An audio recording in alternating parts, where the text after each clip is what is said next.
안녕하세요. 이번 시간에는 전번 영상에 이어서 성철 스님의 상당 법어집인 본지풍과 제1축인 덕산탁발화 세 번째 시간입니다. 앞선 두 편의 영상에서 성철 스님의 그 수시 부분과 그리고 덕산탁발화의 그 본칙 에피소드에 대해서 이야기를 했었죠. 그리고 제 첫 번째 영상에서 제가 강조를 했습니다만은 승철 스님의 그 수시의 내용이 덕산탁발화의 골수를 관찰하고 있다 그랬죠. 그렇기 때문에 덕산탁발화의 구체적인 에피소드와 그리고 지금 이어서 보게 되는 허당선사와 그리고 도림선사의 그 문답의 내용 역시 승철 스님의 수시의 내용과 그대로 맞닿아 있습니다.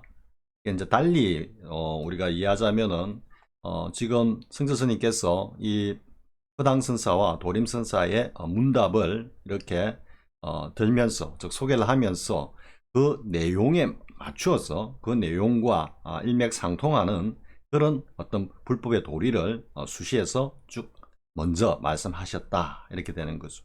뭐 어떤 벽암록도 그렇지만 어떤 그 법어집이든 처음 보면은 일단 수시가 있죠. 그 수시는 백암록 같으면은 설두중현 스님께서 각 백칙에 대한 하나의 그 골수, 정수를 자신의 안목으로 미리 먼저 그 내용을 갖다가 자신의 안목으로 이렇게 보여준, 그래서 이제 수시라 그러죠. 보여준 내용이다. 그러니까 항상 그 수시와 그리고 본칙의 내용이 그 맥을 같이 한다라는 것을 일단은 이해를 하고, 그러면 여기에 나오는 이제 허당선사와 도림선사의 이 문답 내용을 어떻게 해야 되겠습니까? 앞에 성철 스님께서 말씀하신 수시에 그 말씀 내용과 연결시켜서 이렇게 뭐 이해를 한다. 이해라는 말은 조금 가급적 피하려고 합니다만은 아무튼 그걸 갖다 우리가 요다를 한다, 체득한다, 이렇게 이 정도로 말씀을 드리겠습니다. 그러면 이제 뭐 덕산탁발화의 그 내용은 이미 다 아시고 계시니까 바로 덕산탁발화의 그 각 본칙에 대한 허당선사와 도림선사의 이 문답을 알아보겠습니다. 그리고 먼저 허당선사와 도림선사는 임재종 양기파의 법손들입니다. 도림선사가 조금 허당선사가 도림선사보다는 한 서너 세대 윗대의 스님이고요. 뭐 참고로 이야기하면은 우리가 이제 오가 칠종을 이야기하면은 임재종에서 황룡 해남 스님의 황룡파, 뭐 진정 극문, 이 스님을 추구를 하는 그 어떤 우선 법계가 쭉 이어지고요. 그런데 이제 임재종의 그 뭐라 그럴까요? 주류 메인스트림이라 그러면은 그 양기 방해 스님이 개조로 이제 시작되는 양기 방해파가 있죠. 양기파가 있죠. 양기 방해. 그래서 앞에 법호를 따서 양기파랍니다. 이제 양기파는 뭐 당연히 지금까지 그 맥을 갖다가 이어오면서 현대 우리 한국 불교에서도 그 임재종의 그 맥을 갖다가 쭉 전수하고 있는 그런 종파다라고 볼 수 있는데요.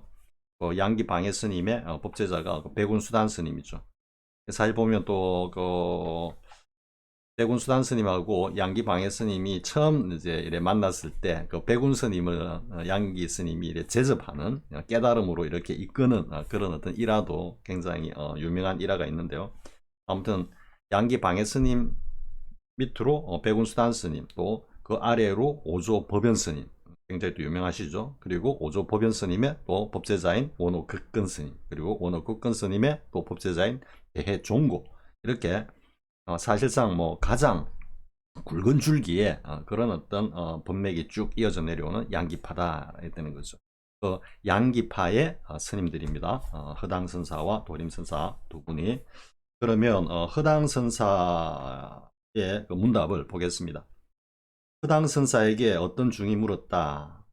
바리떼를 들고 방장으로 돌아간 뜻이 무엇입니까? 먼저 한번 쭉 허당선사와 도림선사의 문답을 쭉 읽고 이야기하겠습니다.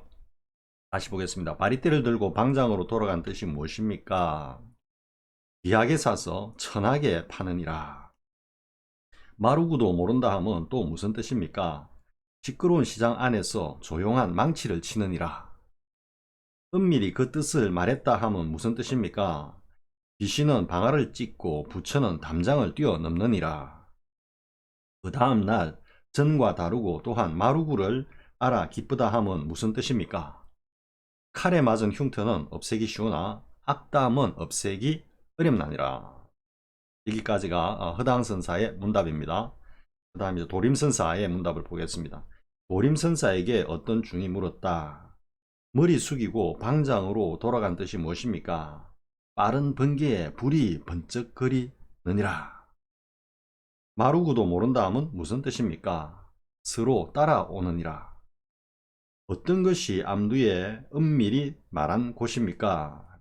만년 묵은 소나무가 충룡봉에 서 있느니라.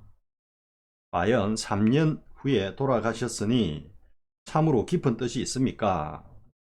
온만이 다니 훔바타로다. 여기까지가 이제 도림선사의 문답입니다. 그리고 이제 이렇게 소개를 해놓고 승재 스님께서 이렇게 말씀하십니다. 이 두 분 스님의 문답이 삭발화의 골수를 관철하였으니 실로 고금에 듣기 어려운 바라 모름지기 간절히 참고하고 간절히 참고하여야 한다. 이렇게 했죠. 예, 제가 이거 득산탁발화에 관해 가지고 한번 뭐 인터넷에 선문염송 득산탁발화 이렇게 해가지고 한번 검색을 해보니까 뭐 한자로 원문으로 쭉 나온 게 있고 거기다가 이제 한글로 이렇게 해석을 좀 해놓은 것도 있던데요. 뭐 생각보다는 내용이 그렇게 많지 않았습니다. 제가 선문염송 안에 내용 전체를 모르기 때문에 득산탁발화와 관련해서는 그래서 뭐 내용이 다른 어떤 화두공안에 비해서는 그렇게 많지 않다라는 그런 느낌이 좀 들었고요. 그리고 뭐 제가 그 공안을 이렇게 읽어봐도 뭐 중국의 어떤 고사라든지 뭐 이런 것과 관련해 가지고 뭐 비유적으로 이렇게 말씀하신 선사들의 말씀은 뭐 저도 무슨 말인지 모르겠습니다. 그 배경에 대해서 분명히 알아야 되니까요. 근데 아무튼 뭐 여러 가지 이야기들이 있는데 그 가운데 이제 하나 눈에 띄는 것은 앞에 제가 말씀드렸던 원호 극근 스님, 예, 원호 극근 스님의 이 득산 탁발화에 대한 어떤 평을 갖다가 보자면 득산 탁발화 자체에 대해서 뭔가 송을 한다든지 염을 한다든지 직접적으로 하는 건 아닌데요. 뭐냐면은 뭐 제 방에 총림에 많은 어떤 득산 탁발화를 두고 다수의 많은 어떤 뭐 그걸 해회라 그러는데요. 이해해서 이렇게 해석해서 이해했다.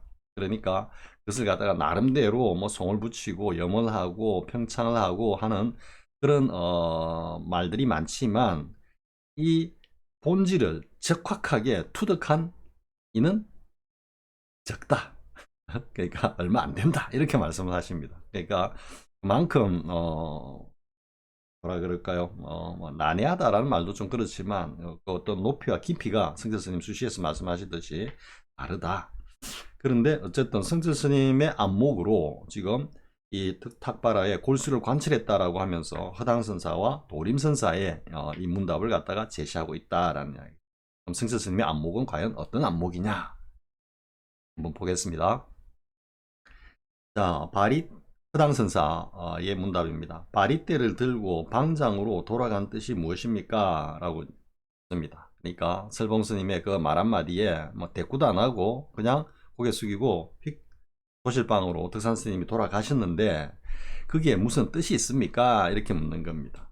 왜냐하면은 조사스님네들의 그 고불고조의 그 은행 행동 하나 말씀 하나가 다 법이기 때문에 그러니까 정말로 그냥 막 무안해 가지고 설봉 스님한테 막 한 소리 들어 가지고 막 무안해 가지고 돌아가신 거냐 아니면 그게 무슨 뜻이 있느냐 이렇게 이제 여쭙는 거죠. 그러니까 허당선사께서 귀하게 사서 천하게 파느니라 이렇게 했습니다. 그래서 이 부분도 사실은 아르마리로 생각해 보면 뭐 어느 정도는 이 말 귀하게 사서 천하게 판다라는 이 말이 무슨 뜻인지 뭐 짐작은 할 수 있을 정도입니다. 사실 그래서 뭐 그걸 갖다가 또 귀한 것은 불법이요 천한 것은 우리의 일상의 삶이다. 그래서 득산 스님께서 뭔가 자신의 어떤 그 깊이 있는 불법을 자신의 어떤 삶 행동에서 그대로 보여준 거다. 뭐 가르침을 주신 거다. 뭐 이렇게 이제 해석하는 분들도 있습니다. 제가 보니까 근데 그게 뭐 틀렸다 이런 뜻은 아닙니다. 제가 드리는 말씀이 물론 그러한 어떤 내용도 담겨 있다라고 할 수 있습니다. 그러니까 뭐 상구보리 하와 중생, 뭐 자리이타, 그죠? 자신이 도를 이루고 난 다음에 그것을 갖다가 중생들하고 함께, 중생들을 제도한다가 아니고 중생들과 함께 삶을 영위하면서 그것을 갖다가 드러내 보인다. 뭐 이 정도 되겠죠. 그런 맥락에서 보면 귀하게 사서 천하게 파느니라 라는 이 말뜻을 그렇게 이해한다고 해도 뭐 무난하다고 생각을 합니다. 하지만 제가 누누이 이야기하지만 이 조사 스님네들의 이 응구 말 한마디 한마디는 사실 우리가 이제 대승기 신론에서 이야기하는 채상용이 있죠, 그죠? 그러니까 법신의 채를 갖다가 요달하고 그리고 그 법신의 채가 비추고 그리고 작용하는 그 상 혹은 조, 그 단계를 갖다가 또 투득하고 그리고 더 나아가서 이제 용이라는 용은 그것이 우리 일상의 삶에서 이렇게 작용하면서 펼쳐지는 것까지 사실은 체득하고 요달하고 난 뒤라야 분명하게 귀하게 사서 천하게 파느니라 라는 말의 어떤 참뜻을 갖다가 알 수 있는 거지. 그런 어떤 경험 없이 그런 어떤 체득 없이 단순히 아르마리로 해석을 해서 귀한 것은 불법이요 천한 것은 중생의 삶이다, 우리 일상의 삶이다, 이렇게 이분법적으로 대비를 하는 순간에 이미 갈라져 버리는 겁니다. 그러면 한번 승철 스님의 수시로 한번 돌아가서 한번 볼까요? 뭐 이 부분과 관련되는 부분이 지금 보면은 기왓장 부스러기마다 광명이 나고 진금이 문득 빛을 잃으니 이렇게 했죠. 제가 이 부분을 이야기하면서 물론 이게 이제 승철 스님의 그 오도송의 첫 구절인 황하스류 곤륜정이요 해가지고 황하가 서쪽으로 거슬러 곤륜산 정상으로 치닫는다라고 하는 그 온 계공의 내용으로 비춰질 수도 있습니다만은 그것보다는 이건 중도 불의를 이야기하고 있다. 순서적으로 봤을 때도 그렇다라고 했죠. 앞에 내용이 색즉시공과 공즉시색, 그리고 색즉시공과 공즉시색이 서로 원융하면서 펼쳐지는 이게 곧 중도 불의 중도의 어떤 도리로서 우리의 삶 그 자체라 그랬죠. 그리고 그 삶 그 자체에서는 뭐다? 이렇게 양변을 놓음으로써 양변을 취하고 그리고 그 양변의 고하라든지 귀천이라든지 선악이라든지 이런 것들이 사실은 그 자리에서는 존재하지 않는다 그랬죠. 그 자리가 우리의 어떤 삶에 이렇게 원융되고 융화되면서 드러나는 모습이기 때문에 일체 차별이 없다, 이래가는 거죠. 그런 어떤 불의 중도의 도리를 우리의 삶에서 구현하는 것이 궁극의 삶이죠. 그럼 이 궁극의 삶을 갖다가 드러내는 이 한마디가 곧 뭐다? 말후구다, 이렇게 되는 겁니다. 그렇게 되면 지금 다시 보겠습니다. 기왓장 부스러기마다 광명이 나고 순금이 문득 빛을 잃으니 이래 되는 겁니다. 그러니까 정말로 귀한 것은 순금이라고 보면 순금이 빛을 발하고 있어야 되는데 문득 빛을 잃는다고 했습니다. 성철 스님께서.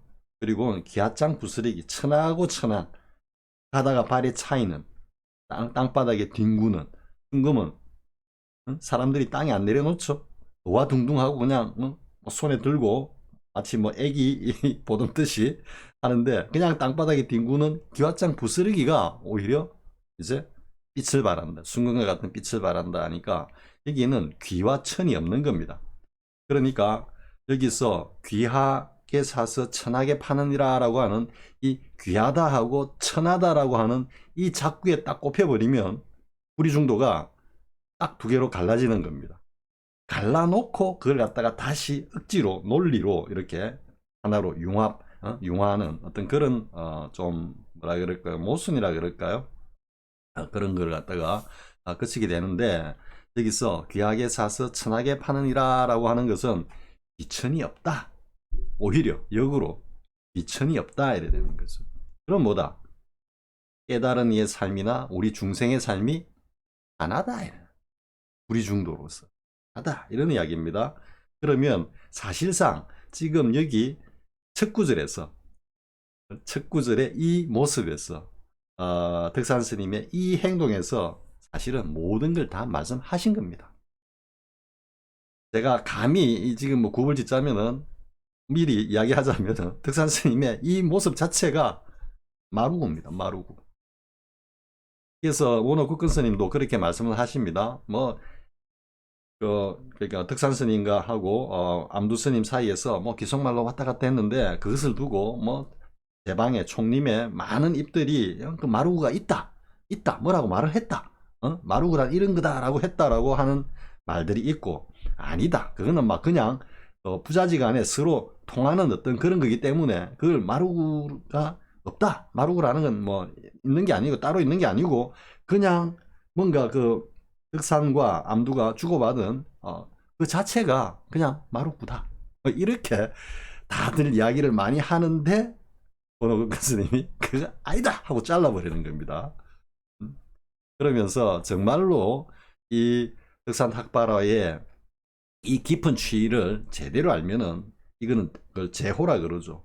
이 세상에 둘도 없는 최고의 어떤 그 맛을 가진 꿀과 같은 그런 맛을 내는 이 덕산 탁발화의 공안인데, 오히려 이렇게 있다 없다라고 다투는 사람들에게는 오히려 맹독이 되고 만다 이렇게 되는 거죠.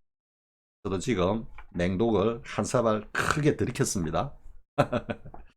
자, 아무튼 바리떼를 들고 방장으로 돌아간 뜻이 무엇입니까? 귀하게 사서 천하게 파느니라. 제가 보기에는 이미 여기에서 다 마쳤습니다. 사실은. 자, 그 다음에 마루꾸도 모른다 하면 또 무슨 뜻입니까? 암두스님이 아이고 저 덕산 노장이 마루꾸도 모르는구나 라고 했는데 그 뜻이 무엇입니까? 라고 한 거죠. 자, 이미 뭐 앞에서 제가 곱을 지었기 때문에 덕산 스님께서 정말 마루꾸를 몰랐겠습니까? 이미 마루꾸 다 드러내신 겁니다. 그런데 이제 왜 그러면 암두가 굳이 마루꾸도 모르는구나 라고 했느냐라는 데 대해서 허당 선사께서 시끄러운 시장 안에서 조용한 망치를 치느니라 이렇게 하는 거예요. 아주 시끄러운 시장 안에서 조용한 망치를 땅 친다 이거죠. 제가 옆에 풍경을 따라 놓고 살짝 건드렸는데요. 여러분 느낌이 느껴지십니까? 제 목소리를 뚫고 나오는 이 풍경 소리 한번 대볼까요? 제 목소리를 뚫고 나오는 풍경 소리 들립니까? 이거와 관련해서는 그냥 여담 한마디 하고 가겠습니다. 뭐냐 하면은 제가 그 진재 스님이 주석하고 계시는 부산의 해운대에 해운정사에 아주 가끔 갑니다. 옛날에 한참 뭐 절 일과를 할 때는 새벽마다 가서 뭐 절을 하고 오기도 하고 또 그리고 또 저녁에 가면은 저녁 예불을 이렇게 또 참석하기도 하고, 그리고 진재 스님의 그 법문을 실제로 딱 한 두 번 들었습니다. 뭐 초하루 법문하고 뭐 관음제일인가 뭐 지장제일인가 이렇게 하시니까 들었는데, 근데 법문할 때가 아니고 저녁 예불할 때 진재 스님께서 간혹 나와서 주제를 하시는데요. 지금 어떤지 모르겠습니다. 그때 이제 그 앞에 오분양 예불문을 하죠. 우리 바흐라 헌향지는 온 바흐라 도비아 훔 할 때 그 마지막 세 번째 그 온 바흐라 뭐 이 도비아 훔 하는데, 제가 이제 드리고 싶은 이야기는 그때 그 주재하시는 마이크를 잡고 오분양 예불문을 갖다가 하시는 스님의 그 목소리가 정말로 좋았습니다. 뭐 그냥 범성인데다가 그 아름다운 그 미성까지 이렇게 합쳐져 가지고 뭐 제가 들은 그 스님의 어떤 그 목소리 중에는 한 탑3 안에는 든다라고. 정말 좋은 목소리를 가지셨는데요. 근데 이제 그때 그 앞에 조그만 종이 있죠. 그 종을 갖다가 이렇게 땅 이렇게 두드리거든요. 그때 그 땅 때리는 소리에 명치에 쫙, 그러니까 쑥 들어오면서 몸을 갖다가 들썩거리게 만듭니다. 그런 느낌을 받으신 분들도 아마 많이 계실 겁니다. 이제 그게 그냥 오온의 작용이냐, 오온의 작용이냐, 아니면은 뭔가 그 땅 울리는 종소리와 안에 내면에 우리 자성이 서로 개합한 거냐라는 것도 그것도 하나 여러분들이 참고해 볼 만한데요. 생각해 볼 만한데요. 아무튼 지금 이 시끄러운 시장 안에서 조용한 망치를 치느니라라고 하는 이 말씀을 딱 보는 순간에 그때 장면이 딱 떠오르고, 그리고 이게 이제 자꾸 그대로를 우리가 해석을 하면 매우 시끄러운 어떤 그런 상황에서 사실은 조용한 망치를 친다라는 이야기는 정말로 그 어떤 핵심을 갖다가 드러냈다 이런 이야기가 되는 거죠. 그럼 그 드러낸 핵심이 뭐냐라는 거는 여러분들이 생각해 보시기 바랍니다. 그리고 은밀히 그 뜻을 말했다 하면 무슨 뜻입니까?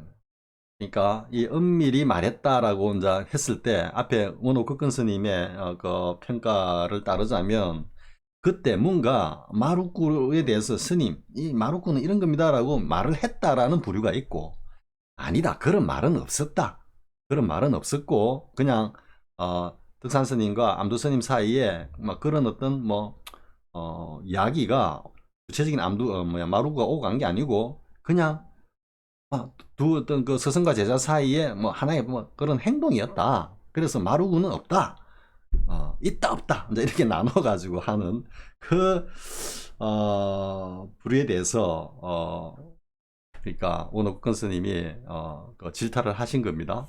그러니까 지금 이제 원옥근 스님의 말씀을 갖다가 기준으로 생각을 해 보면은 지금 암두 스님이 덕산 스님에게 기속말로 이렇게 한 그 말의 내용이 중요한 게 아니고, 말이 있다 없다가 아니고 그러한 행동을 보인 그 행동에 담겨 있는 뜻이 무엇입니까? 지금 이렇게 물어보는 거예요. 그러면 사실은 그 바루구라는 게 뭡니까? 라고 묻는 거나 거의 같은 거죠, 사실은. 암두 스님이 마루구를 모른다 해놓고 뭐라고 하니까 마루구를 마치 전해주는 것처럼 보인 그 장면이 사실은 마루꾸는 무엇입니까? 라고 묻는 궁금증을 가지게 하는 것과 마찬가지죠. 그러면 그러한 행동이 도대체 무슨 뜻을 가지느냐 할 때는 그럼 도대체 마루꾸란 무엇인가? 지금 이렇게 묻는 거나 마찬가지다라는 거죠.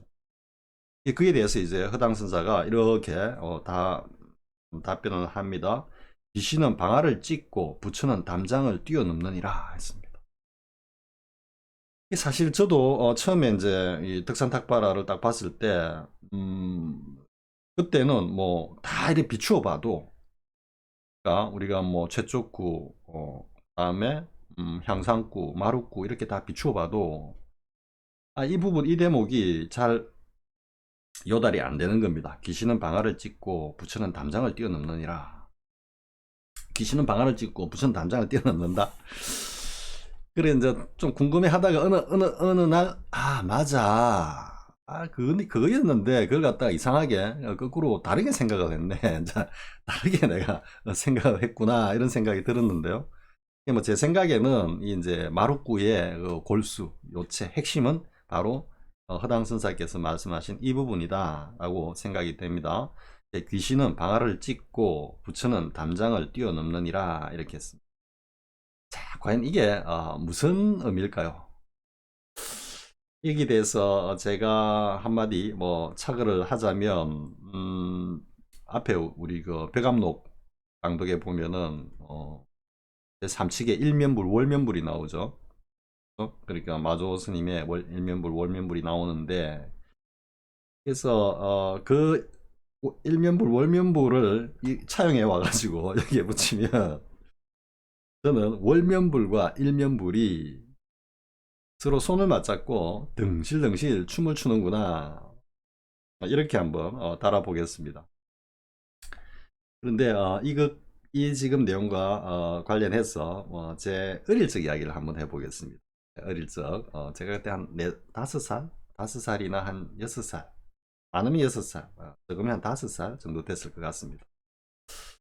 어릴 적에 보면은 그 엿장수들이 이제 엿판을 많이 다녔죠. 그러니까 이 엿판을 갖다가 이래 양쪽에 그 무명천으로 만든 끈에다가 이렇게 메어 가지고 가위를 들고 이렇게 이제 때로는 근데 그때 당시는 그분은 장구를 짊어지고 다녔습니다. 장구를 짊어지고 가위를 들고 앞에는 엿판을 들고 이렇게. 그래서 제가 이제 집에 있는데 저 집 뒤편에 그 이제 뒤로 올라가면 약간 넓은 공간이 있기 때문에 근데 거기서 뭔가 장구 소리가 막 들려오는 겁니다. 아주 신나게 막 쿵덕쿵덕쿵덕쿵 하고 막 들려오는데 이 꼬맹이가 5살 6살 되는 이 꼬맹이가 그게 신명이 나가지고 제가 일단 무슨 소리야 하고 올라가 본 겁니다. 나와가지고 이제 대충 그림을 그리면 정문으로 이렇게 나와가 돌아가지고 이렇게 뒤로 돌아가 이렇게 올라가면 여기 터가 있었습니다. 그리고 그 아래로 내려가면 그 낭떠러지고 그 밑에는 조금 이래 빈민촌 같이 그러니까 우리 한국 전쟁 때 피난 와 가지고 그게 자리를 잡은 좀 문학적으로 비유를 하자면 그렇습니다. 뭐 밝은 대낮인데도 집들이 그냥 비스듬히 졸고 있는 그런 어떤 아주 한적하면서도 초라한 그런 어떤 마을이 밑에 형성되어 있고요. 이제 그 위에 이렇게 터가 있는데 거기에서 이 엿장수 아저씨가 장구를 치면서 막 가위질을 하면서 막 신나게 이제 그러니까 소위 말해가지고 이제 호객행위를 하고 있는 것을 우리 기업집 보면은 그 뭡니까 아가씨들 그 명칭도 까먹었네요. 아무튼 그 아가씨들 두 사람 정도가 나와가지고 막 그 행사를 하죠. 이벤트를 하죠. 뭐 그거 마찬가지로 이제 혼자서 막 가위질을 하고 하면서 때로는 막 장구도 치고 하는 겁니다. 그게 맞춰가지고 제가 막 등실등실 춤을 췄습니다. 어릴 때. 그냥 저도 모르게 그냥 막 신이 나니까 막 신나게 춤을 췄고 이제 그러다 보니까 동네 사람들도 오고 저 밑에 올라오고 이랬는데 이제 다 끝나고 나니까 저보고 이제 엿을 갖다가 이만큼 사가지고 종이에 사가지고 주는 겁니다. 수고했다고 이벤트 비용이라고. 그러니까 4살 먹은 녀석이 받았는데 지금 돈으로 아마 살려면 한 2, 3만 원어치는 될 겁니다. 사실. 그러니까 뭐 상당히 컸죠. 그때 당시로도 보면은. 그래서 이제 그 엿을 들고 집으로 돌아오니까 이 뭐 어른들은 꼬맹이가 어디 가더만 엿을 한거 갖고 오니까 자초지종을 좀 묻길래 말씀을 드렸더니만 하여튼 제가 이럴 때 조금 남다른 곡괭이 기질이 조금 있었습니다. 사실은 남들이 잘 안 하는 짓도 좀 하고 이랬습니다. 보면 그러다가 이제 또 이제 한참 있다가 또 소리가 들리기에 엿장수 아저씨 왔다 이래가지고 다시 올라가니까 아니 이번에는 아예 리어카를 끌고 온 겁니다. 그러니까 이제 조그마한 어떤 구멍가게에서 거의 뭐 대기업이 된 거죠. 그동안 뭐 장사가 잘 되는지 모르겠지만 리어카에다가 옆판을 갖다가 뭐 그때는 한 서너 개를 겹쳐가지고 이렇게 짊어졌지만 지금은 한 서너 개가 한 너댓 개 이렇게 있으니까 뭐 굉장히 여판이 많죠. 그래서 이제 그 구루마에다가 리카라 그러 우리 옛날 구루마라 했습니다만은 그게다가 이제 막 해놓고 막 또 막 장구를 치고 하길래 저도 같이 따라 같이 또 춤을 추고 뭐 이게 두 번째가 아니고 그 사이에도 몇 번 그런 일이 있었습니다. 근데 그날은 보니까 이제 리카를 끌고 온 겁니다. 그래가지고 또 이제 신나게 엿을 얻어먹고 그런데 이제 한 가지 특이한 것은 그 엿 한 판 팔다가 남은 그걸 갖다가 그냥 이렇게 종이에 사가지고 밑에 동네에다가 막 다 던지는 겁니다. 그냥 아저씨가 마지막에 팔다가 남은 거. 그러니까 뭐 어떻게 보면 보시겠죠. 그게 날아가고 꿀뚝 속으로 들어갈 수도 있고 여름은 장독 속으로 빠질 수도 있겠지만 아무튼 그 엿장수 아저씨가 남은 엿 전부 다가 아니고 한 판 정도 남은 엿을 갖다가 그것도 뭐 지금 돈을 따지면 뭐 한 10만 원 넘을 겁니다. 그걸 갖다가 전부 다 일일이 종이에 사가지고 막 집집마다 다 던져주는 겁니다. 제가 이제 옛날 이야기를 하는 거는 귀신은 방아를 짚고 부처는 담장을 뛰어넘는다 하니까 이 어린 동심이 그 엿장수의 그 어떤 장구 소리와 가위질에 그냥 함께 춤을 추면서 한바탕 신명나게 놀이판을 벌린 그때 생각이 떠오른다 이야기입니다. 이게 두 이야기가 전혀 관계없는 이야기는 아닙니다. 아무튼 그러니까 지금 이 대목에서는 사실 앞에도 이야기했지만 승철 스님의 그 수시 부분과 관련해서는 중도 불의를 이야기하고 있는 겁니다. 불의 중도. 달리 이야기하면 귀신과 부처가 하나다 이런 뜻입니다. 여기까지만 제가 구분을 지으면은 이 뜻은 귀신과 부처가 그냥 함께 놀아난다 이런 뜻입니다. 제가 엿장수하고 놀아나듯이. 자, 여기까지만 하겠습니다. 자, 그 다음날 전과 다르고 또한 마루구를 알아 기쁘다 하면 무슨 뜻입니까? 이랬는데 칼에 맞은 흉터는 없애기 쉬우나 악담은 없애기 어렵느니라.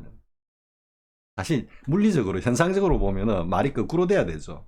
네, 칼에 맞은 흉터는 어쨌든 남아있죠. 저도 어릴 때 막 그 나무칼 만든다고 하다가 뭐좀 크게 베인 자리 손가락에 이런 데는 아직까지 흉터가 남아있습니다. 수십 년이 지났는데도.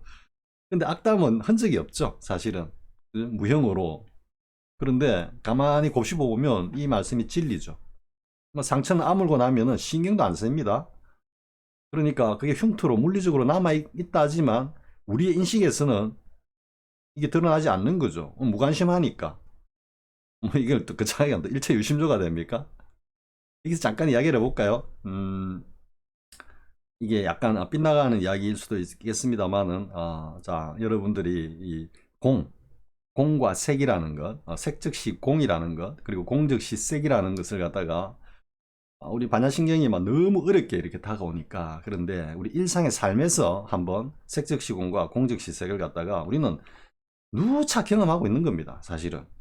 이게 이제 뭐냐 그러면은 가령 한 두 가지 예를 들겠습니다. 하나는 막내 아들을 군대 아니 그러니까 외동 아들을 군대에 늦게 군대에 보낸 어머님의 어떤 심경. 그리고 지금 현재 뭐 이제 만난 지뭐한 30일 정도 할까요? 30일? 뭐 어?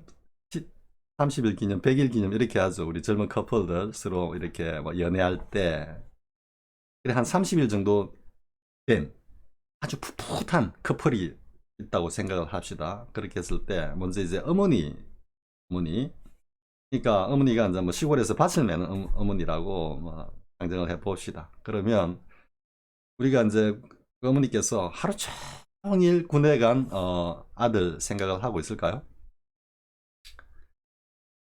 밭에 나가가지고 밭을 맨다든지. 근데 밭에 나가봤는데 아니 이 멧돼지들이 와가지고 이 고구마 밭을 갖다가 막 헤쳐놨어. 그럴 때는 어떤 생각이 들겠습니까? 오로지 그 고구마 밭과 멧돼지에 몰입하게 되겠죠. 그때는 군에 간 아들은 없는 겁니다. 뭐 한마디로 쉽게 이야기하면 군에 간 아들은 그냥 공인 것입니다. 공. 실제로 색으로 존재를 하고 있지만 그 당시에 어머니와의 관계, 인연에 있어서는 그냥 공일 뿐입니다. 공.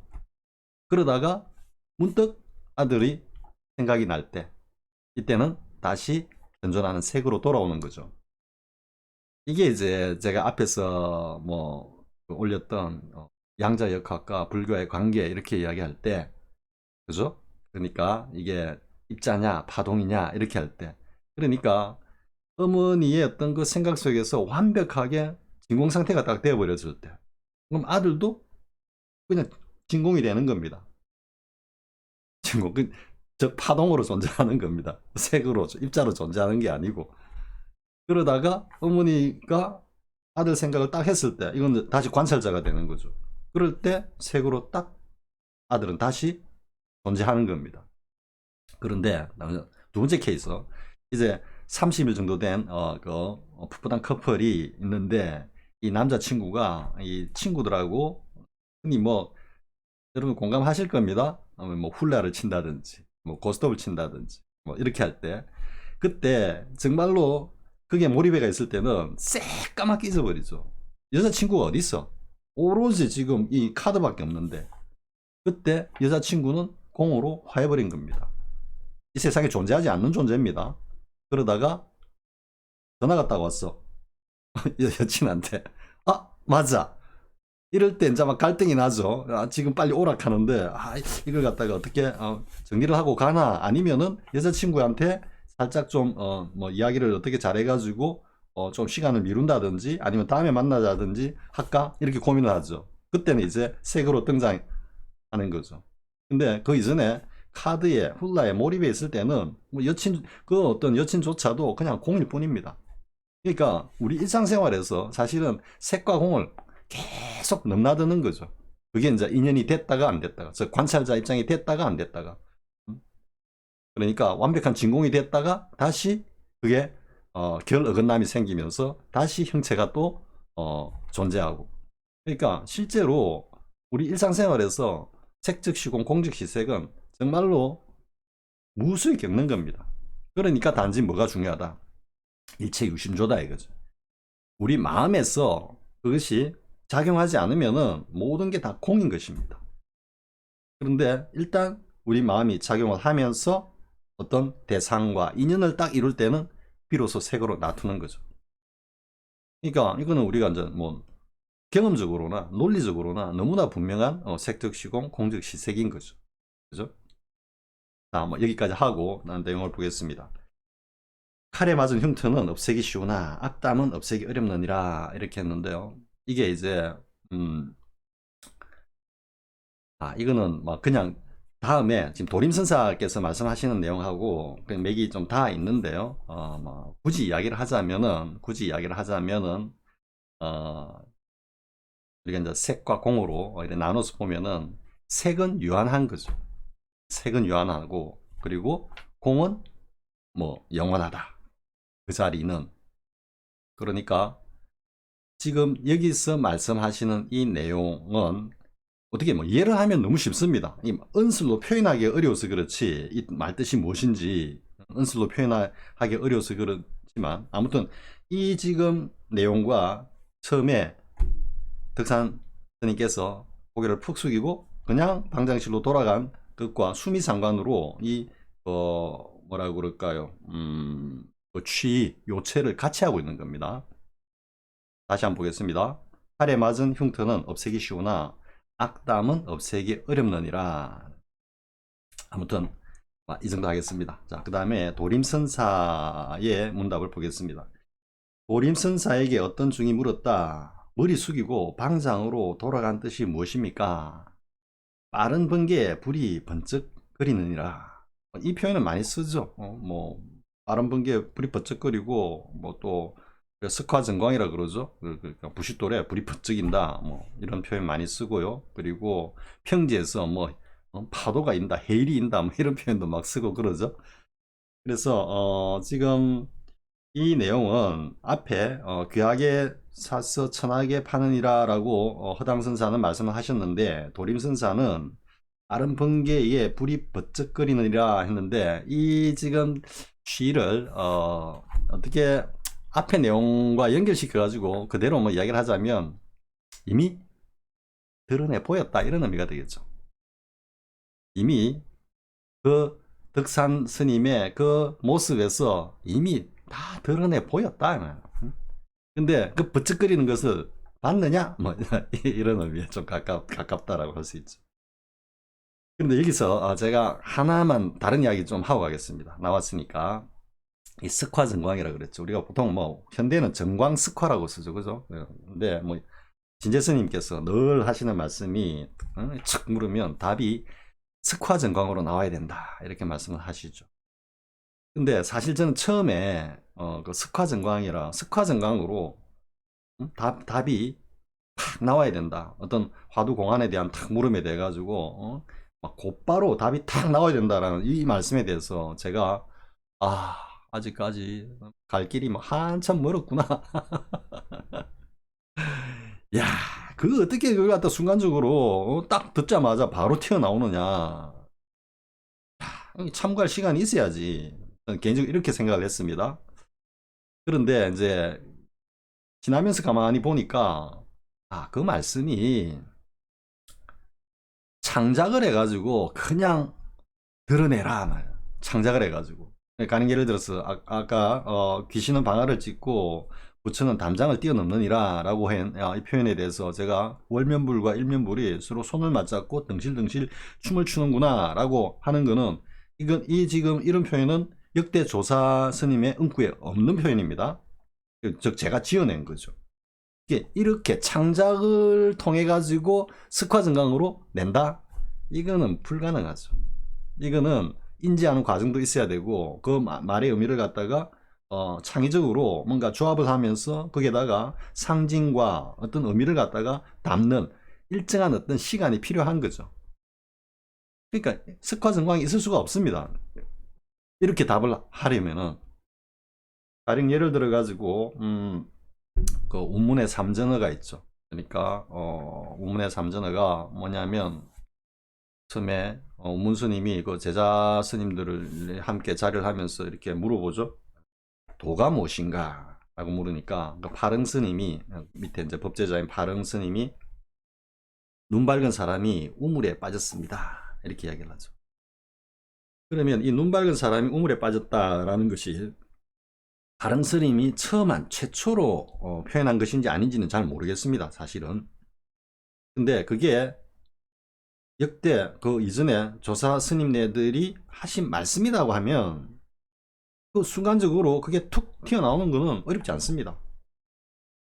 그 자리를 갖다가 투득한, 그러니까 쉽게 말해서 그 활연대오한 그 경지에서는 뭐 옛 조사 스님네들의 말씀을 가져와 가지고 답을 갖다가 다는 거는 그 석화증강으로 나올 수 있습니다.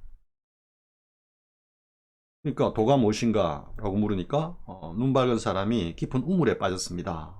이게 다른 스님 외에도 그 후대 스님네들은 쓰는 걸 제가 봤고요. 앞에 어떤 다른 스님이 썼는지는 잘 모르겠습니다. 있다 하면은 그냥 툭 나온 거, 아니면은 다른 스님이 굉장히 재치 있게 정말로 그 답변을 갖다 탁 내놓으신 거죠. 그 다음에 이제 그러면 제바종은 무엇인가, 뭐 제바종의 종지는 무엇인가 이렇게 물었을 때 역시 언쟁반에 흰눈이 소복이 사였습니다 하니까 또 문스님이 옳고 옳다. 그러면 치모금은 무엇인가? 무엇이 치모금인가? 이렇게 하니까 다시 산호 가지마다 달이 주렁주렁 열렸습니다 하니까 문스님이 그래 옳다. 앞으로 내가 입석하고 난 뒤에 내 길이 오면은 다른 것 하지 말고 이 세 마디 응구를 나에게 들려다오. 이렇게 말씀했다라는 게 있는데요.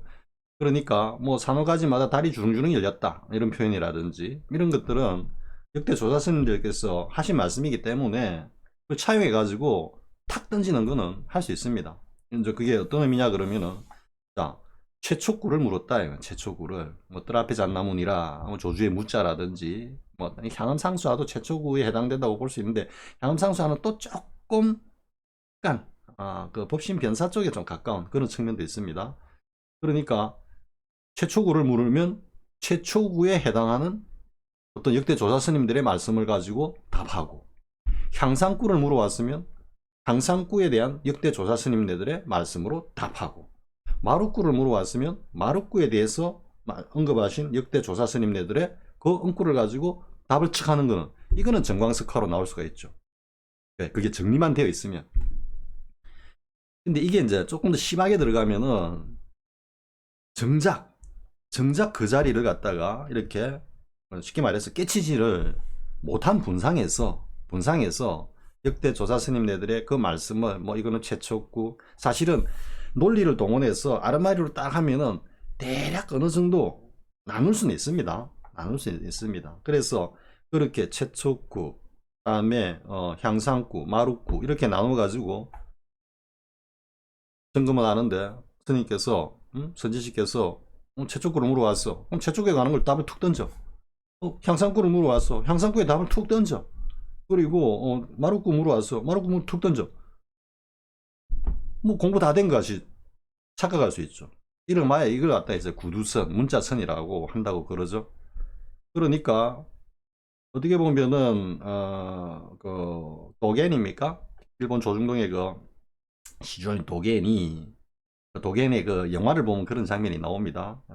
이게 뭐 역사적 사실과 부합하는지는 모르겠지만 도겐이 이제 중국 유학을 가가지고 당시에 이제 그 임재종이죠, 임재종. 그러니까 우리 뭐 보면은 황벽 스님 제자는 뭐 배휴 등성들이 있죠, 그죠? 그리고 뭐 임재 스님. 그러니까 대략 그 법어집 선으록을 보면은 뭐 대부분 다 장관, 지금 직급으로 보면 장관 수준의 그 어떤 제자나 신도분들이 다 책을 갖다가 내고 거기다가 뭐 설을 달고 글을 달고 또 대사를 찬양하는 글을 달고 뭐 이런 것들을 보면은 근데 그 영화에서 그런 장면이 나옵니다. 가면은 임재종의 그 어떤 스님들은 다들 한 카트가 그렇게 나오죠. 가서 이제 뭐 인사 찾아뵙고 뭔가 좀 공부를 하려고 하니까 아 오늘 저녁에 그 모 정승과 이뭐 차담이 있어가지고 오늘은 안 되겠다. 이러면서 이제 떠나버리는 그런 장면이 나옵니다. 여기에서 도겐이 이제 실망을 하는 거죠. 이 지금 화두선이라는 것, 이 공안선이라는 임재종의 지금 이 주류가 세속화되어 가지고 전부 다 고급 관리들하고 이렇게 교류하면서 일상의 어떤 거 민중들의 삶과는 동떨어져 있다라는 것을 갖다가 이렇게 이제 절감을 하면서 임재종을 떠나서 조중동 쪽으로 가죠. 조동종.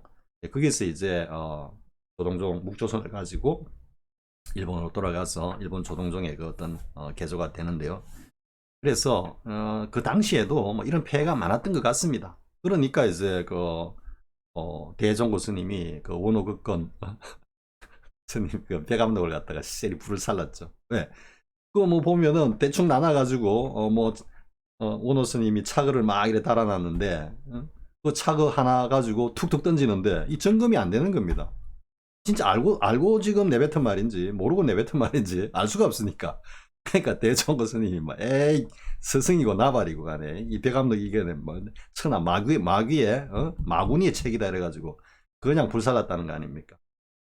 그러니까 그게 뭐 석화증강으로 툭툭툭 나온다 해가지고 그게 공부가 다 됐다. 저는 그렇게 생각은 안 합니다. 오히려 그게 더 위험할 수 있다. 그러니까 오히려 좀 참고를 하더라도 역대 조사 스님네들이 내뱉지 않은 자신만의 응구를 가지고 내봐라. 저는 이렇게 앞으로는 점검하는 게 맞지 않을까 하는 생각이 듭니다. 가령 예를 들어 가지고 염화미소 제 지금 이 덕산탁발화의 제 2칙이 염화미소인데요. 제 소견에서는 염화미소는 향상구에 해당한다고 지금 봅니다. 생각합니다. 그러면 뭐 이런 뜰 앞에 잣나무 아니 염화미소와 관련해 가지고 뭐 톡톡톡 질문이 왔어. 그러면 이게 향상구네. 그럼 향상구하고 관련된 내용을 더 이야기하는 겁니다. 뭐 가령 예를 들어서 말라 빠진 고목나무에서 용이 우는구나. 답하면 됩니다. 왜냐하면 같은 맥락을 같이 하고 있는 거니까요. 그렇다고 해가지고 그렇게 이제 정리가 된 데서 그래 툭툭툭 튀어나온다 해가지고 과연 이 친구가 깨달았느냐 이거죠. 점검이 안 되는 겁니다. 지금 어떻게 보면 뭐 역대 조사 스님네들이 말씀하신 그 어떤 응구들 가지고는 사실 점검하기가 쉽지 않다고 저는 봅니다. 물론 이제 막 그게 툭툭툭툭 이렇게 자연스럽게 나온다면은 어느 정도 일정한 공부가 됐다라는 거는 뭐 알 수가 있겠죠. 그죠? 그러니까 불교의 어떤 기본 어떤 근본 교리까지는 아니더라도 근본적인 어떤 그 성질이라 그럴까요? 요체라 그럴까요? 뭐 이런 데 대해서 뭐 최초구다, 향상구다, 아니면은 마루구다, 뭐 이런 거, 혹은 벽신변사다, 뭐 이런 정도의 어떤 그런 거는 공부가 돼 있구나 하지만 그게 깨달았다는 것을 갖다가 담보하진 않는다라는 이야기죠. 그러기에 현대식으로는 좀 더 어떤 다른 측면에서 점검하는 어떤 그런 방안이 필요하지 않을까 그런 생각이 듭니다. 지금 여기서 빠른 번개에 불이 버쩍 그리느리라 하니까 갑자기 석화증광이 생각이 나가지고요. 한번 이야기해봤습니다. 자, 그 다음에 마루구도 모른다 하면 무슨 뜻입니까? 암두 스님이 마루구도 모르네 라고 이제 했는데 그게 정말로 그 산스님께서 마루구를 몰랐어 모른다라고 하지는 않았다라고 제가 이미 앞에서 곱을 지어버렸죠. 덕산스님께서 하신 행동 자체가 이미 마루꾼 그 자체가 마루꾸다. 그런데 여기서 이제 마루꾸도 모른다 하면 무슨 뜻입니까? 그죠? 그러니까 여기서 마루꾸라는 게 도대체 무슨 뜻이냐 이런 뜻에 가까운 겁니다. 사실은 마루꾸도 모른다라는 거는 마루꾸라는 게 있는데 그걸 갖다가 어떻게 보면 덕산스님에게 던지는 척하면서 일반 총림에다가 쭉 던져버렸다고도 볼 수 있는 겁니다. 한편으로는. 그러니까 그물을 갖다가 덕산 스님한테 던지면서 그 밑에 총림의 모든 어떤 선지식들을 갖다가 한꺼번에 그냥 그물에다가 잡아버린 거죠. 그래서 어떻게 보면 덕산 스님이 그 미끼 역할을 했다, 이렇게 볼 수도 있는데요. 그러니까 여기서 마루꾸도 모른다 하면 무슨 뜻입니까? 라고 하는 거는 그 마루꾸가 도대체 뭡니까? 지금 이런 의미로 이해될 수 있는 겁니다. 그러니까 스로 따라오느니라 이렇게 했죠. 스로 따라오느니라. 자, 이거하고 앞에 똑같은 물음에 대한 허당선사의 답변은 시끄러운 시장 안에서 조용한 망치를 치느니라 이렇게 했죠. 이 두 개가 맥락을 같이 하는 겁니다. 제가 다시 한번 풍경 소리를 내볼게요. 이 스로 따라오느니라 라는 것은 어떻게 보면 너무 좀 쉽게 이 마루꾸를 갖다가 이 발설했다 할까요? 발설했다 할까요? 아무튼 좀 그런 느낌이 들 정도로, 역시 이것도 그 아르마리의 어떤 위험에 사실 좀 노출된다라고 볼 수도 있습니다. 볼 수도 있는데요. 그러니까 이제 다시 제가 또 여기서 잔소리 같이 잡소리를 또 하자면요, 이렇게 뭐 구두선이다 문자선이 돼가지고 또 막 그 못지않게 정말로 막 석화정강으로 막 답변이 툭툭 튀어나오고 또 이런 어떤 응구에 대해 가지고 막 나름대로 막 그 불법의 어떤 그 기본적인 어떤 도리를 가지고 막 재단을 하고 막 그럴듯하게 막 선을 갖다가 이렇게 삼는다고 해도 그 자리를 요달하지 못한 그 견지에서는, 분상에서는 모래성일 뿐인 것입니다. 모래성. 자, 아무튼 이 스로 따라오느니라 라고 하는 이 내용에 대해서는 제가 그러니까 다른 영상에서도 제가 그렇게 이야기를 했죠. 우리가 아니 뭐 중생이 부처고 부처가 중생이야. 그러니까 우리가 닦을 필요도 없어. 우리 삶 자체가 뭐 꼭 부처의 삶인데, 승재 스님의 그 본문에서도 막 눈이 강조하십니다. 이 상대 세계 이대로가 곧 절대 세계고 우리 모두가 부처고 우리가 그냥 부처의 삶을 살고 있는 거야. 석가모니 부처님께서는 그것을 깨닫게 알게 해주려고 오신 것이지, 우리를 중생들을 갖다가 부처로 제도하기 위해서 오신 것이 아니다라고 승재 스님이 짱 강조를 하시죠. 사실 승재 스님 그 말씀이 마루꾸입니다. 마루꾸. 어떻게 보면은. 그러니까 중생이 부처고 부처가 중생이다. 그리고 그러면 당연히 번뇌가 보리고 보리가 곧 번뇌다. 그러고 생사가 열반이고 열반이 생사다. 너무도 유명한 말이고, 그리고 조금 이제 공부하셨다는 분은 뭐 아주 자연스럽게 그냥 던지는 말씀이죠. 그런데 이 도리, 방금 말한 중생부처, 번뇌보리, 생사열반은 불교의 궁극인 것입니다. 궁극. 쉽게 말해서 마루꾸의 영역인 거예요. 마루꾸. 거기에서 스로 따라오느니라 이래 됩니다. 이 스로 따라오는 존재가 누구겠습니까? 중생과 부처가 스로 따라오고, 번뇌와 보리가 스로 따라오고, 생사와 열반이 스로 따라온다, 이런 뜻입니다. 제가 구업을 엄청 짓고 있습니다, 지금. 그러니까 시끄러운 시장 안에서 조용한 망치를 치느니라 이렇게 했죠. 그럼 그 두 소리가 어떻게 되겠습니까? 어우러지죠. 그죠? 어우러지죠. 여기까지만 하고요. 다음에 어떤 것이 암두에 은밀히 말한 것입니까? 이렇게 했죠. 그래서 이것도 똑같이 그 마루구라는 것이 도대체 무슨 의미입니까? 이런데 지금 여기서 은밀히 그 뜻을 말했다 무슨 뜻입니까? 했는데 허당선사는 귀신은 방아를 찢고 부처는 담장을 뛰어넘느니라 이랬죠.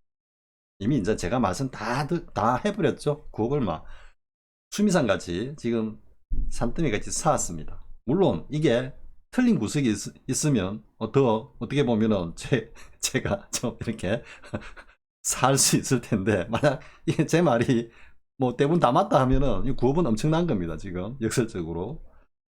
그래서 지금 여기 만년묵은 소나무가 충중봉에 서 있다라고 했는데, 이 지금 의미와 그리고 귀신은 방아를 찢고 부처는 담장을 뛰어넘느니라 라는 것도 맥락이 맞다 있지만, 그 뒤에 칼에 맞은 흉터는 없애기 쉬우나 악담은 없애기 어렵느니라 하는 이 내용과 사실은 만년묵은 소나무가 충룡봉에 쓰 있다라는 거하고 이렇게 맞닿아 있는 겁니다. 근데 이 지금 표현은, 이 내용은 어떻게 보면 최초구로의 회기라고 할 수 있습니다. 최초구로의 회기. 이게 또 무슨 소리냐? 아니, 최초구면 최초구고 향상구면 향상구고 마루구면 마루구지 무슨 마루구에서 최초구로의 회기냐 라고 생각할 수 있는데요, 사실은 이 최초구와 향상구와 마루구가 사실은 하나로서 원흉해 가지고 한 덩어리입니다. 그러니까 최초구, 향상구, 마루구로 나누는 거는 법이 세 개로 쪼개졌죠. 세 개로 쪼개졌죠. 그러니까 최초구에서 향상구, 마루구로 이어지고, 그 마루구가 무르익고 향상구, 마루구가 무르익고 가지고 다시 궁극으로 오면은 본래 최초구의 자리로 원흉해서 회귀한다, 돌아온다 이런. 그래서 전체로서 하나를 이룬다. 그 결론은 결국 뭐다? 위에 본래 면목, 본지 풍광, 그 자리가 궁극의 자리다 이런 이야기입니다. 물론 거기서 우리의 삼라만상이 펼쳐지고 우리의 살림살이가 뭐 억조의 어떤 그런 아주 다양한 모습으로 펼쳐지지만, 그것의 궁극의 자리는 본분의 본래 면목 자리다. 이렇게 제가 가리키니까 안을 가리키는데 아니고요. 본래 면목, 전체로서의 본래 면목이다 라는 겁니다.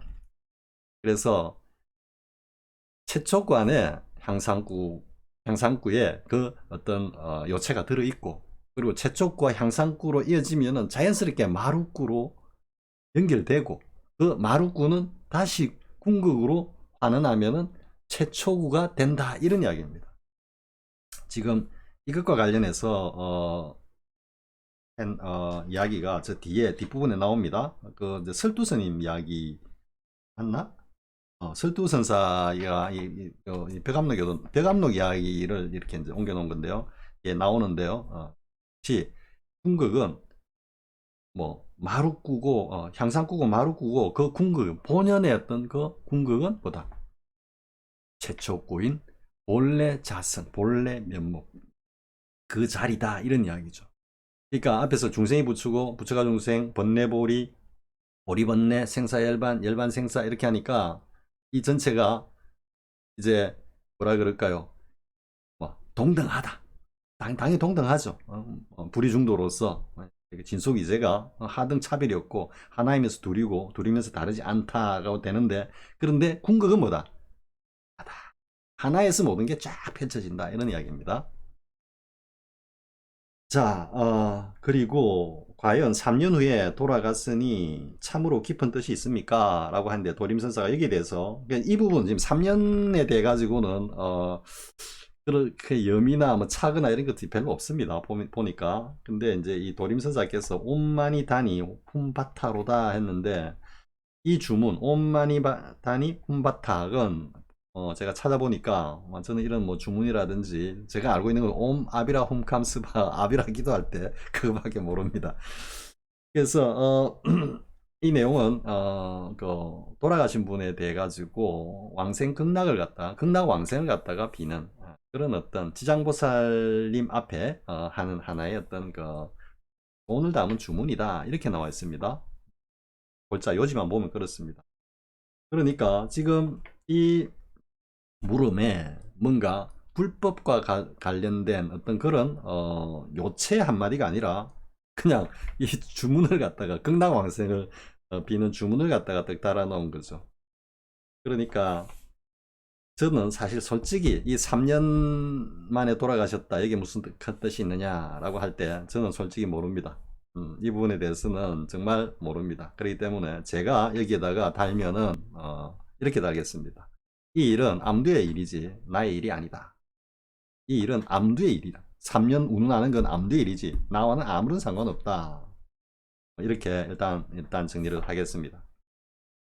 그래서 지금 까지 이제 여러분들이 제 어떤 횡설 수설을 이렇게 들으셨는데요. 물론 이외에도 뭐 할 이야기들은 많이 있습니다. 많이 있는데 지금 그래 놓고 이제 다시 한번 보겠습니다. 이 두 분 큰 스님의 문답이 탁바라의 골수를 관찰하였으니 실로 고금에 듣기 어려운 바라 모름지기 간절히 참고하고 간절히 참고해야 한다라고 이 스님께서 이 말씀 끝에 이렇게 덧붙이고 계십니다.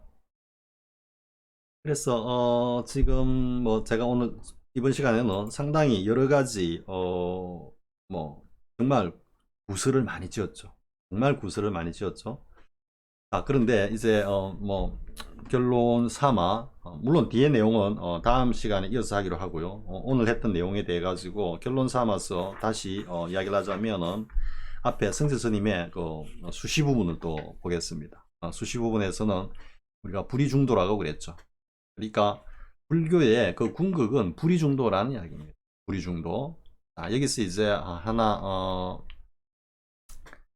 불이중도와 관련해 가지고 한번 이야기를 해볼까요? 그러니까 제가 문득 뭐 이렇게 한번 생각이 나는 거는 마루꾸가 뭔가 뭐 흔히 이제 우리 좀 조사 스님들의 그 말씀을 흉내를 내면은 마루꾸를 알고 싶은가 뭐 이렇게 하는 거죠. 그러니까 마루꾸가 무엇인가 라고 하면 저는 이렇게 한번 이야기를 해보겠습니다. 유마힐은 왜 비아리에서 입을 닫았을까? 이게 곧 마루꾸다. 뭐 이렇게 저는 이야기를 할 수 있을 것 같습니다. 여기에 대해서 뭐 안목 있으신 분들은 한번 생각해 보시기 바랍니다. 그럼 이제 왜 유마일의 불입원문에 대해서 한번 이야기를 하고 갈까요? 제가 왜 이런 이야기를 하는지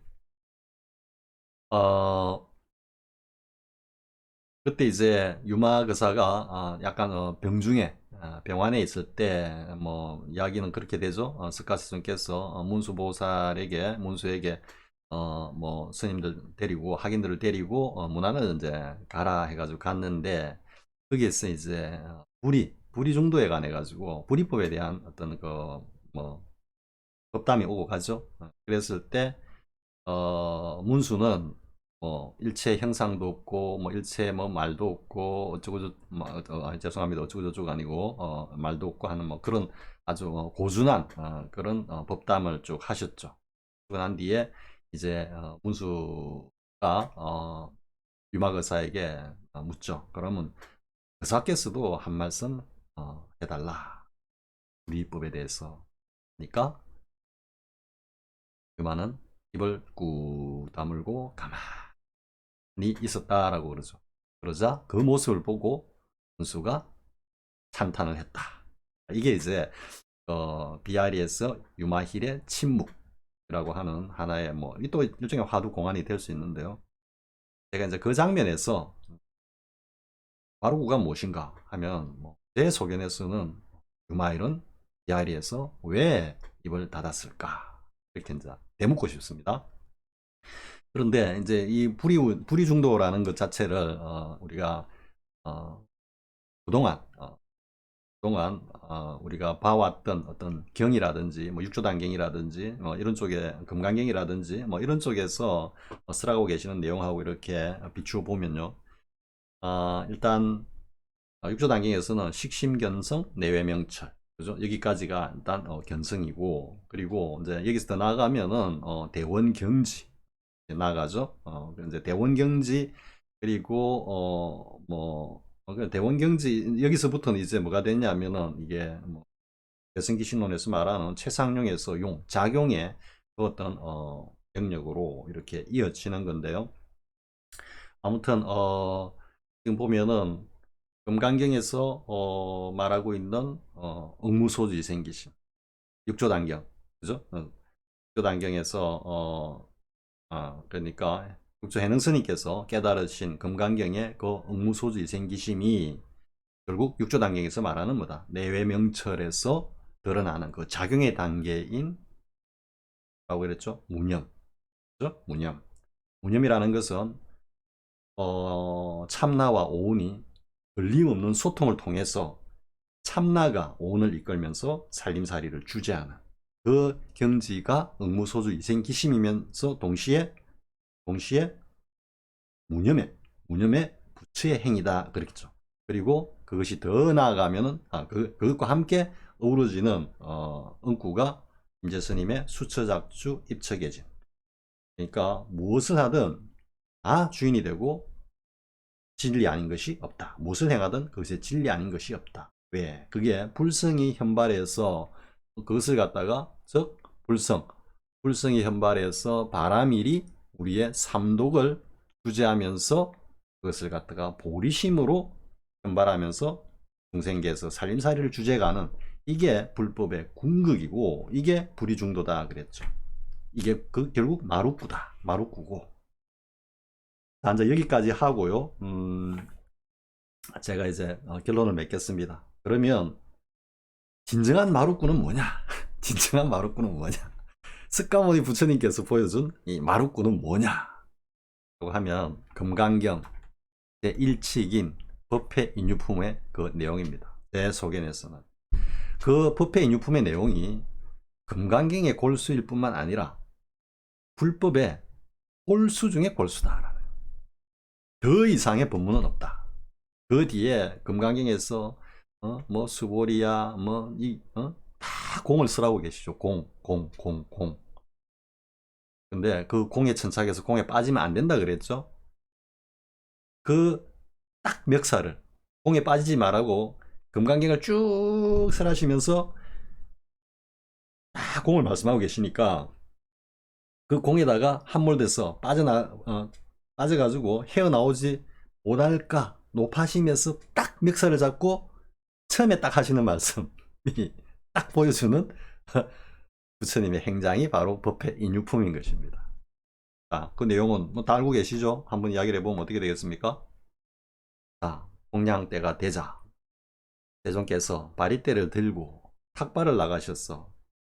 그리고 돌아오셔서 대중들과 함께 공양을 하고 다 같이 발을 씻은 다음에 자리에 앉으셨다. 그 앞에 참 희우하고 희우하도다 이랬죠. 이 장면을 이야기하기 전에. 그래서 부처님의 이 모습이 너무도 희우하다라고 말한 금강경의 이 일칙, 이게 불법의 골수이고 더 이상의 법문은 없고, 그리고 이게 최초구이자 향상구이자 마루구로 전체로서 원용한 하나의 최상승 법문이다. 제 소견에서는 그렇습니다. 그래서 이번 시간은 뭐 이 정도로 하겠습니다. 너무 많은 구업을 정말 수미산을 넘을 정도로 지금 제가 쌓아버렸는데요. 아무튼 짧은 소견을 가지고 저렇게 횡설수설하는 녀석도 있구나 라는 것을 반면교사로 삼아서 더욱더 정진하시기를 감히 외람되이 제가 입니다. 그래서 고맙습니다. 다음 시간에 또 뵙겠습니다.